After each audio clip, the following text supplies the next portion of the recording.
In terms of economic policy, I will just give you an example about the great railway they have built.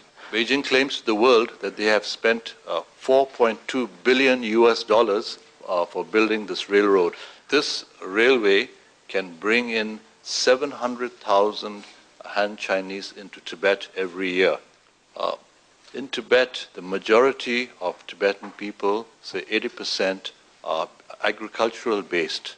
Very few Tibetans are going to ride this railroad to go to China to look for jobs or to go for sightseeing. So we Tibetans are afraid that, you see, we are going to become a minority inside Tibet.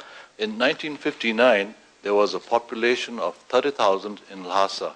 Today in Lhasa, there's a population of 300,000.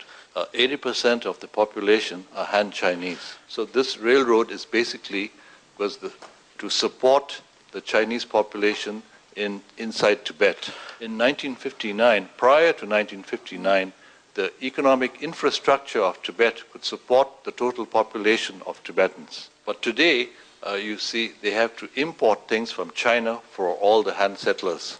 This railroad is also being used to support the Chinese military in Tibet. Tibet has over 2,000-mile border with India.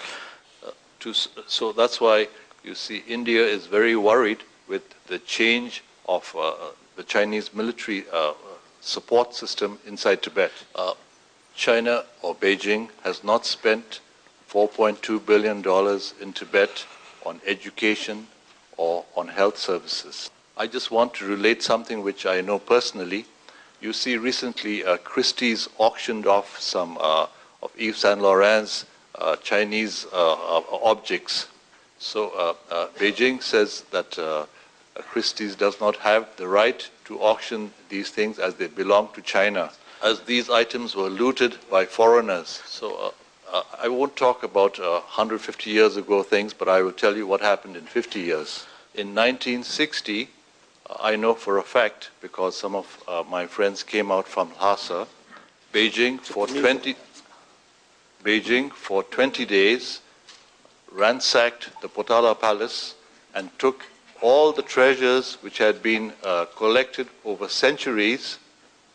That's why I've asked China, where are these things? These belong to the Tibetan people. In spite of all these events which have taken in the last 50 years, 99% of the Tibetan population is behind the Dalai Lama and want His Holiness to return to Tibet.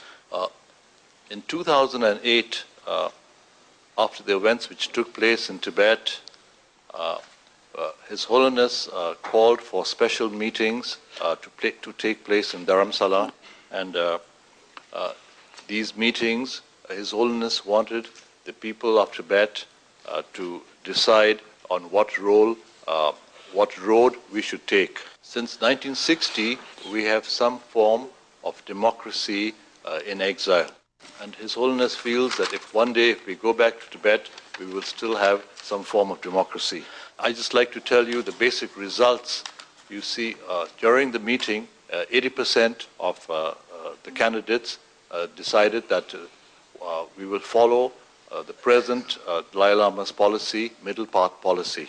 So prior to this meeting, a poll was taken inside Tibet. 17,500 Tibetans were asked their opinion inside Tibet. 8,000 Tibetans said, whatever His Holiness decides, we will want that.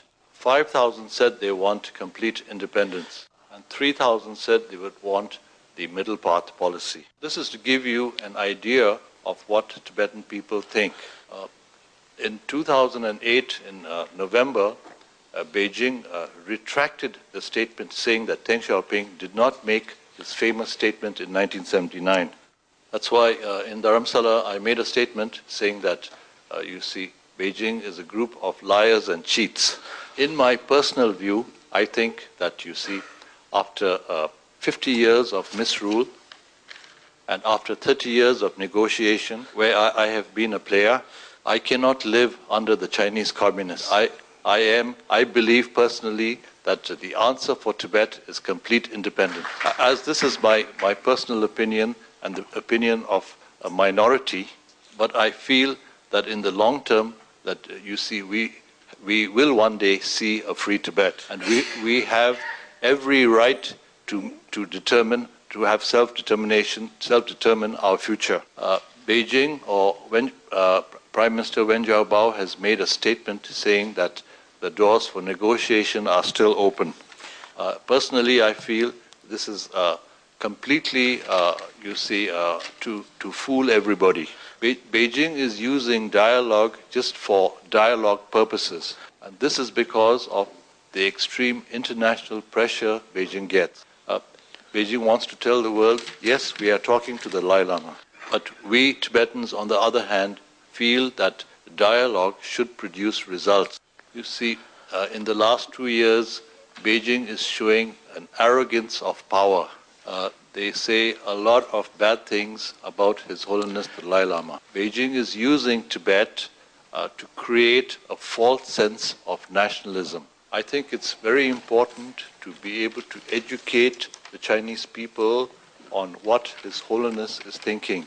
That's why His Holiness is reaching out to Chinese people everywhere to tell them about his personal feelings. So in the next 10 years, in my personal view, the Chinese empire, its power is waning. That's why I think many opportunities will arise for us. But I'd like to say that we Tibetans need your continued support. The people of Tibet, you see, will thank you, and I thank you for your continued support, and I'd like to say that that's it. それでは、今回の、チベット自由人権日本百人委員会の、講演会に、のためにご来日されました、ケドゥープ・タンドップ殿下、ダラムサラの、チベット、亡命政府の国会議員でもいらっしゃいますが、ダライ・ラマ法王の、おいごさんとしても、知られております。